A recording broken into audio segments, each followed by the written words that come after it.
Welcome to our channel. Today we're diving into a neat feature in Gmail that many might not know about starring messages in your chats.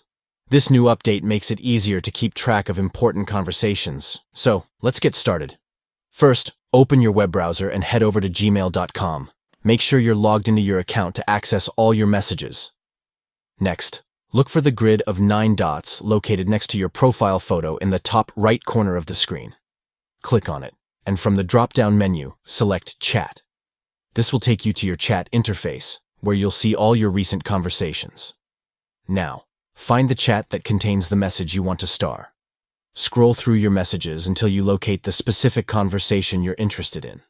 Once you've found it, look for the message you want to highlight.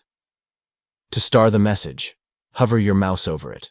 You'll see 3 vertical dots appear on the right side of the message. Click on those dots to open a small menu. In that menu, you'll see the option to star. Click on it, and just like that, you've starred the message. This will make it much easier to find later on. And there you have it.